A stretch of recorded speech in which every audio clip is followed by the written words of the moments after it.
ஓம் சாந்தி 26/3/2024. இனிமையான குழந்தைகளே, தன்னை ஆத்மா, சகோதர சகோதரன் என புரிந்து கொண்டு ஒருவர் மீது ஒருவர் ஆன்மீக அன்பு வையுங்கள்.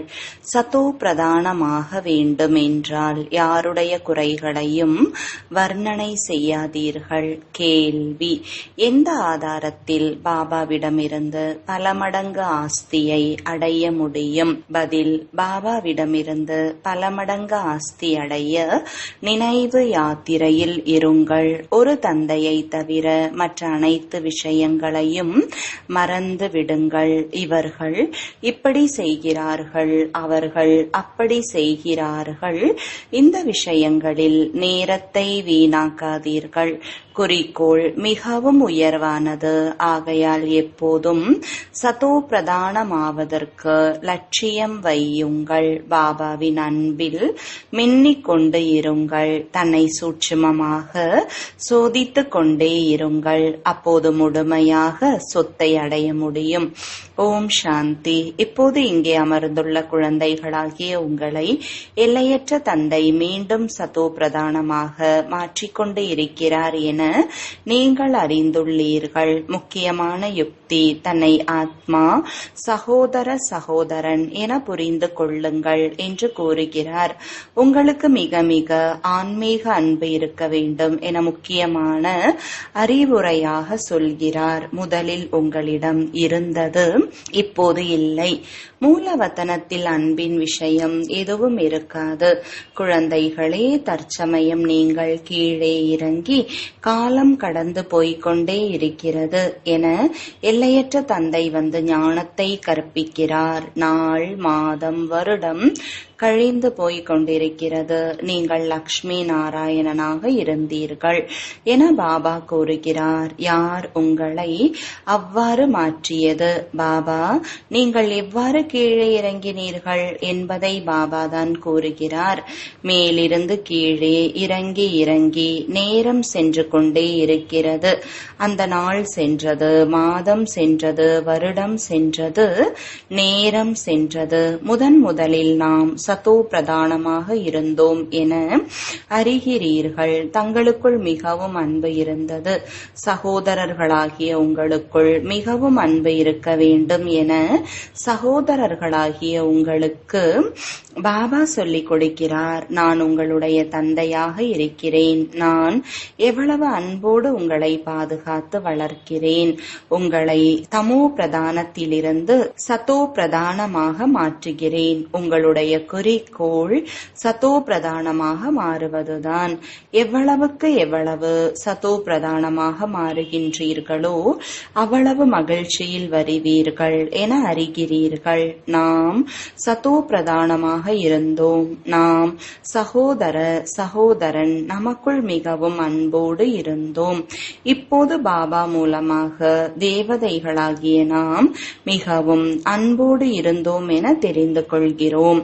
இந்த தேவதைகள் மற்றும் சொர்க்கத்திற்கு மிகவும் புகழ் இருக்கிறது. நீங்கள் சொர்க்கவாசிகளாக இருந்தீர்கள். பிறகு இன்று இறங்கி இறங்கி கீழே வந்து விட்டீர்கள். ஒன்றிலிருந்து ஆரம்பித்து இன்று 5000 வருடத்தில் இன்னும் சில வருடங்கள் இருக்கிறது. ஆரம்பத்தில் இருந்து நீங்கள் எவ்வாறு நடித்தீர்கள் என்பதெல்லாம் புத்தியில் இருக்கிறது. இப்போது தேக உணர்வில் இருக்கின்ற காரணத்தினால் ஒருவருக்கொருவர் மீது அன்பு இல்லை. ஒருவர் மற்றவரின் குறைகளை பார்த்து கொண்டே இருக்கின்றனர். ஆத்ம உணர்வில் இருக்கும்போது இதுபோல யாருடைய குறைகளையும் பார்க்கவில்லை. தங்களுக்குள் மிகவும் அன்பு இருந்தது. இப்போது மீண்டும் அதே நிலையை கடைபிடிக்க வேண்டும். இங்கே ஒருவர் மற்றவரை அந்த பார்வையில் பார்ப்பதால் தங்களுக்குள் சண்டையிடுகிறார்கள். இது எப்படி முடிவடையும்? இதை கூட பாபா புரிய வைக்கிறார். குழந்தைகளே, நீங்கள்தான் சதோ பிரதானமாக பூஜைக்கு உரிய தேவி தேவதைகளாக இருந்தீர்கள். மீண்டும் மெதுவாக கீழே விழுந்து தமோ பிரதானமாகி விட்டீர்கள். எவ்வளவு இனிமையாக இருந்தீர்கள். இதுபோன்று மீண்டும் இனிமையாக மாறுங்கள். நீங்கள் சுகமுடையவராக இருந்தீர்கள். இப்போது துக்கமானவர்களாக இருக்கிறீர்கள். ராவண ராஜ்யத்தில் ஒருவருக்கு ஒருவர் துக்கம் கொடுப்பதற்காக காம விகாரத்தில் விழுகின்றனர். சதோ பிரதானமாக இருக்கும்போது காம விகாரத்தில் ஈடுபடவில்லை. இந்த 5 விகாரங்கள் எவ்வளவு எதிரியாக இருக்கிறது. இது விகாரங்களின் உலகம். ராமராஜ்யம் என்று எதை கூறுகிறோம், ராவண ராஜ்யம் என்று எதை கூறுகிறோம் என்று உங்களுக்கு தெரியும். கீழே இறங்கி சத்யுகம், திரேதா, துவாபர யுகம் முடிந்துவிட்டது. இப்போது கலியுகம் கூட முடிய போகிறது. நீங்கள்தான் சதோ பிரதானத்திலிருந்து தமோ பிரதானமாக ஆகிவிட்டீர்கள். உங்களுடைய ஆன்மீக மகிழ்ச்சி மறைந்து விட்டது. உங்கள் ஆயுள் கூட குறைந்து விட்டது. இப்போது நான் வந்திருக்கிறேன். உங்களை நிச்சயம் சதோ பிரதானமாக மாற்றுவேன். நீங்கள்தான் பதீத பாவனா, வாருங்கள் என அழைத்தீர்கள். 5000 வருடத்திற்கு பிறகு சங்கம யுகம் வரும்போது நான் வருகிறேன் என தந்தை புரிய வைக்கிறார். இப்போது நீங்கள் தன்னை ஆத்மா என்று உணர்ந்து தந்தையை நினைவு செய்யுங்கள். எவ்வளவு நினைக்கிறீர்களோ அவ்வளவு குறைகள் வெளியே போகும். நீங்கள் சதோ பிரதானமாக இருந்தபோது உங்களுக்குள் எந்த குறையும் இல்லை. நீங்கள் உங்களை தேவி தேவதைகள் என்று கூறிக்கொண்டீர்கள். இப்போது இந்த குறைகள் எவ்வாறு வெளியேறும்? ஆத்மாவிற்கு தான் அமைதியற்ற தன்மை ஏற்படுகிறது. நாம் ஏன் அமைதியற்றவர்களாக உள்ளோம் என தன்னைத்தான் சோதியுங்கள். நாம் சகோதர சகோதரர்களாக இருக்கும்போது நமக்குள் மிகவும் அன்பு இருந்தது. இப்போது மீண்டும் தந்தை வந்திருக்கிறார். தன்னை ஆத்மா என்று உணர்ந்து சகோதர சகோதரன் என உணருங்கள் என்று கூறுகிறார். ஒருவர் மற்றவர் மீது அன்பு வையுங்கள். தேக உணர்வில் வருவதால் ஒருவர் மற்றவரின் குறைகளை பார்க்கிறீர்கள். நீங்கள் உயர்ந்த பதவி அடைய முயற்சி செய்யுங்கள் என பாபா கூறுகிறார். நம்மை நிறைத்து கொள்ளும்படியாக தந்தை சொத்து கொடுத்தார் என்பதை நீங்கள் அறிவீர்கள். இப்போது தந்தை வந்திருக்கிறார் என்றால் நாம் ஏன் அவர் வழிப்படி நடந்து மீண்டும் சொத்தை முழுமையாக அடையக்கூடாது? நாம் தான் தேவதையாக இருந்தோம். இப்போது 84 பிறவிகள் எடுத்தோம். நீங்கள் இனிமையிலும் இனிமையான குழந்தைகள். எவ்வளவு உறுதியாக இருந்தீர்கள். எந்த ஒரு கருத்து வேறுபாடும் இல்லை. யாரையும் நிந்திக்கவும் இல்லை. இப்போது ஏதாவது குறைகள் இருக்கிறது. அவை அனைத்தையும் நீக்கிவிடுங்கள். நாம் அனைவரும் சகோதர சகோதரர்கள். ஒரு தந்தையை மட்டுமே நினைக்க வேண்டும். நாம் சதோ பிரதானமாக மாற வேண்டும் என்ற விருப்பம் இருக்க வேண்டும். இவர்கள் இப்படிப்பட்டவர்கள், இவர் இப்படி செய்தார், இது போன்ற அனைத்து விஷயங்களையும் மறக்க வேண்டும். இவை அனைத்தையும் விட்டுவிட்டு தன்னை ஆத்மா என்று உணருங்கள் என பாபா கூறுகிறார். இப்போது சதோ பிரதானமாக மாறுவதற்காக முயற்சி செய்யுங்கள். தேக உணர்வில் வருவதால் தான் அவகுணம் தென்படுகிறது. தன்னை ஆத்மா என்று உணர்ந்து அப்பாவை நினைவு செய்யுங்கள். சகோதரன் சகோதரன் என பார்த்தால் குணங்கள் மட்டுமே தெரியும். அனைவரையும் குணமுடையவர்களாக மாற்ற முயற்சி செய்யுங்கள். ஏதாவது தலைகீழாக என்ன செய்தாலும் இவர்கள் தமோ அல்லது ரஜோ பிரதானமாக இருப்பதால் நிச்சயமாக இவர்களுடைய நடத்தை இவ்வாறுதான் இருக்கும் என புரிந்து கொள்ளப்படுகிறது. அனைவரையும் விட அதிகமான குணம் தந்தைக்குள் இருக்கிறது. ஆகையால் தந்தையிடமிருந்து குணங்களை கிரகித்துக் கொள்ளுங்கள். மற்ற அனைத்து விஷயங்களையும் விட்டுவிடுங்கள். அவகுணங்களை விட்டுவிட்டு நற்குணங்களை கடைபிடியுங்கள். தந்தை எவ்வளவு குணவானாக மாற்றுகிறார். குழந்தைகளாகிய நீங்களும் எனக்கு சமமாக குணம் நிறைந்தவர் ஆக வேண்டும் என்று தந்தை கூறுகிறார். தந்தை சுகமுடையவராக இருக்கிறார். நாம் சுகமுடையவராக வேண்டும். நாம் சத்தோ பிரதானமாக மாற வேண்டும் என்ற கவலை இருக்க வேண்டும். அவ்வளவுதான். தான். மற்ற எந்த விஷயத்தையும் கேட்காதீர்கள், நிந்திக்காதீர்கள். அனைவருக்குள்ளும் ஏதாவது குறைகள் இருக்கிறது. குறைகள் யாரும் புரிந்து கொள்ள முடியாத அளவிற்கு இருக்கிறது. மற்றவர்கள் இவருக்குள் குறை இருக்கிறது என புரிந்து கொள்கின்றனர். அவர்கள் தன்னை எந்த குறையும் இல்லாமல் இருப்பவர்களாக நினைக்கின்றனர். ஆனால் எங்காவது தலைகீழான வார்த்தை வெளிவந்து விடுகிறது. சதோ பிரதானமான நிலையில் இந்த விஷயங்கள் ஏற்படாது. இங்கே குறைகள் இருக்கிறது. ஆனால் புரிந்து கொள்ளாத காரணத்தால் தனக்கு எல்லாம் தெரியும் என நினைத்துக் கொள்கின்றனர். எல்லாம் அறிந்தவர் நான் மட்டுமே. உங்கள் அனைவரையும் இனிமையாக மாற்ற வந்திருக்கிறேன் என தந்தை கூறுகிறார். அனைத்து அவகுணங்களையும் விட்டுவிடுங்கள். தன்னுடைய நாடியை பாருங்கள். நாம் எவ்வளவு இனிமையிலும் இனிமையான ஆன்மீக தந்தையை அன்போடு நினைக்கிறோம். நான் எவ்வளவு புரிந்து கொண்டு இருக்கின்றேனோ அவ்வளவு மற்றவர்களுக்கும் புரிய வைக்கிறேன். தேக உணர்வில் வருவதால் எந்த நன்மையும் இல்லை. முக்கியமான விஷயம் உலகம் தமோ பிரதானமாக இருக்கிறது என்பதை புரிய வைக்க வேண்டும். சதோ பிரதானமாக இருந்த போது தேவதைகளின் ராஜ்யம் இருந்தது. இப்போது 84 ஜென்மங்கள் அனுபவித்து தமோ பிரதானமாக இருக்கின்றனர். மீண்டும் இப்போது சதோ பிரதானமாக வேண்டும். தமோ பிரதானமாக பாரதவாசிகள்தான் மாறி இருக்கின்றனர். மேலும் சதோ பிரதானமாகவும் அவர்களே மாறுவார்கள். வேறு யாரையும் சதோ பிரதானம் என கூற முடியாது. சத்தியுகத்தில் எந்த தர்மமும் இல்லை. நீங்கள் பல முறை தமோ பிரதானத்தில் இருந்து சதோ பிரதானமாக மாறி இருக்கின்றீர்கள். இப்போது மீண்டும் மாறுங்கள் என பாபா கூறுகிறார். ஸ்ரீமத் படி நடந்து என்னை நினைவு செய்யுங்கள். இதே விருப்பம்தான் வேண்டும். பாவம் தலைமீது அதிகமாக இருக்கிறது. தந்தை இப்போது எழுப்பி இருக்கிறார். தேவதைகளுக்கு முன்பு சென்று நாங்கள் விகாரி என கூறுகின்றனர். ஏனென்றால் தேவதைகளுக்குள் தூய்மையின் கவர்ச்சி இருக்கிறது. ஆகையால் அவர்களுக்கு முன்பு சென்று கூறுகின்றனர். பிறகு வீட்டிற்கு சென்றதும் மறந்து விடுகின்றனர். தேவதைகளுக்கு முன்பு செல்லும் போது தன் மீதே வெறுப்பு வருகிறது. வீட்டிற்கு சென்றால் எந்த வெறுப்பும் இல்லை. இவர்களை இவ்வாறு மாற்றுவது யார் என்று சிந்திப்பது இல்லை. தேவதைகள் ஆக வேண்டுமென்றால் இந்த படிப்பை நல்ல முறையில் படியுங்கள் என தந்தை கூறுகிறார். ஸ்ரீமத் படி நடக்க வேண்டும். முதலில் தன்னை சதோ பிரதானமாக ஆக்க வேண்டும் என்றால் என்னை மட்டும் நினைவு செய்யுங்கள்.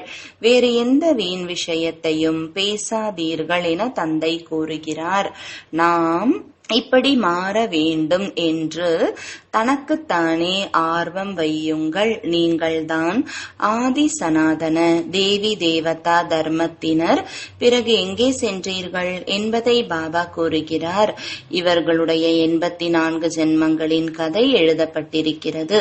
இப்போது நாம் இவ்வாறு மாற வேண்டும். தெய்வீக குணங்களை கடைபிடிக்க வேண்டும். சகோதர சகோதரன் என புரிந்து கொண்டு அப்பாவை நினைக்க வேண்டும். தந்தையிடமிருந்து ஆஸ்தியை அடைய வேண்டும்.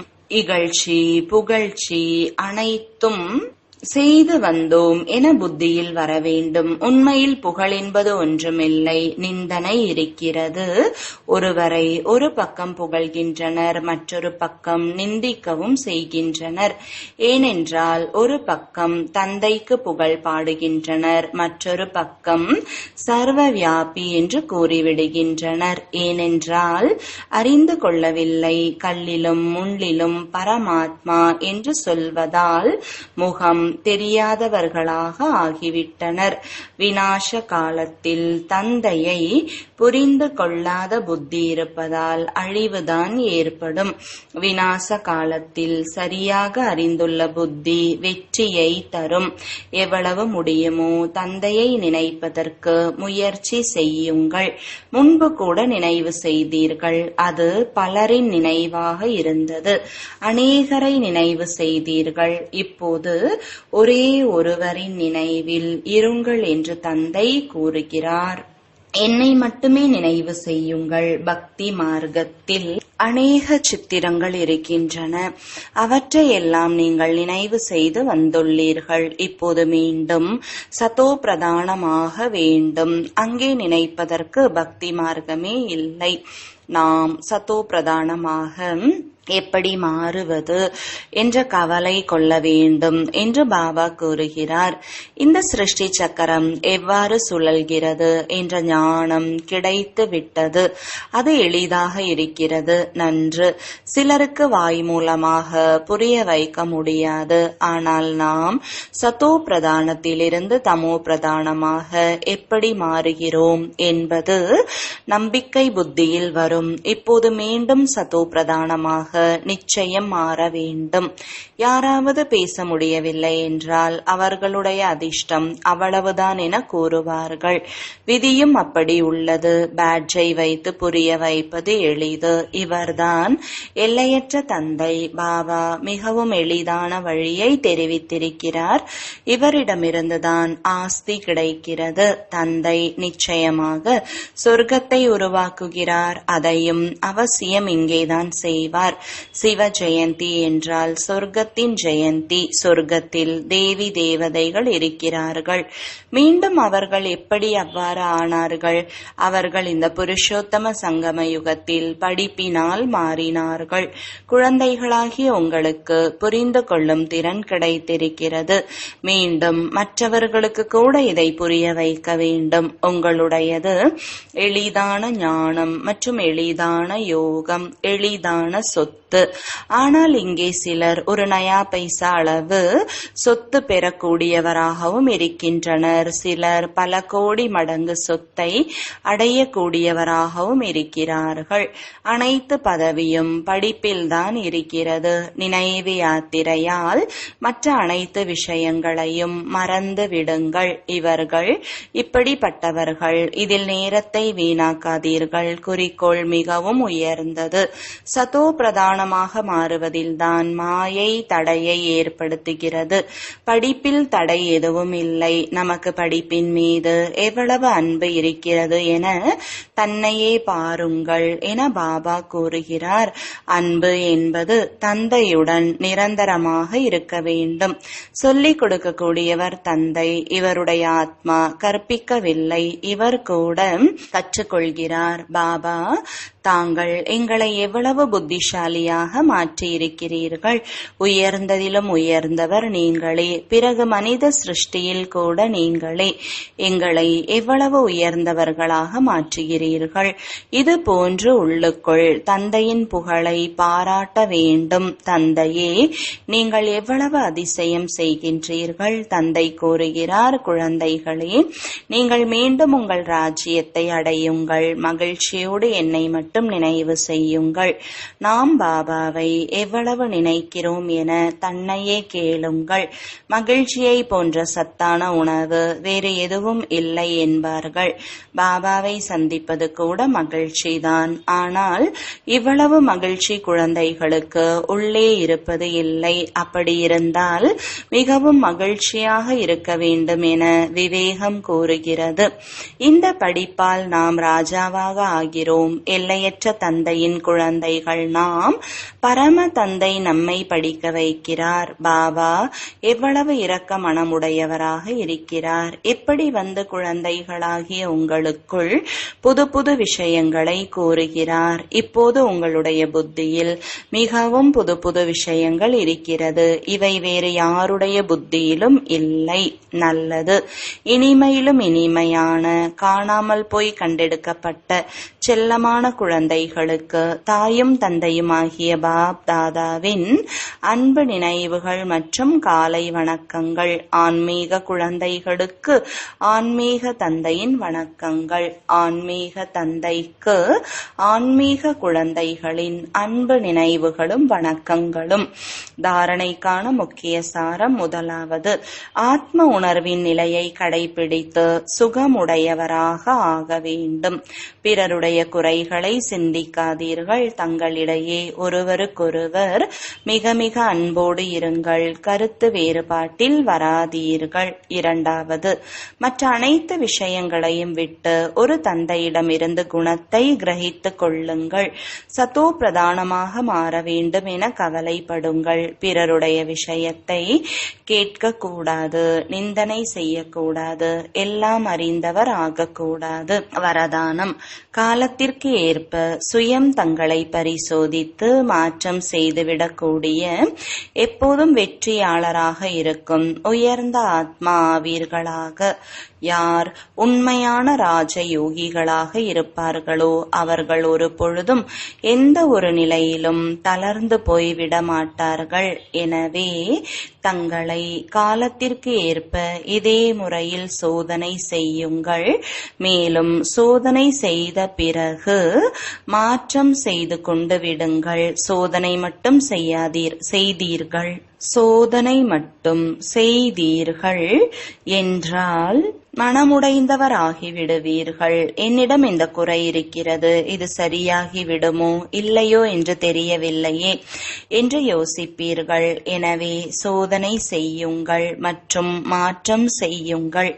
ஏனென்றால் சூழ்நிலைக்கு ஏற்ப காரியம் செய்பவர்களுக்கு எப்பொழுதும் வெற்றி கிடைக்கும். எனவே எப்பொழுதுமே வெற்றியாளரான சிறந்த ஆத்மாகி தீவிர முயற்சியின் மூலமாக முதல் நம்பரில் வந்துவிடுங்கள். ஸ்லோகன்: மனம் புத்தியை அடக்குவதற்கான பயிற்சி இருந்தது என்றால் ஒரு நொடியில் தேகத்திலிருந்து விடுபட்டவராக முடியும். ஓம் சாந்தி.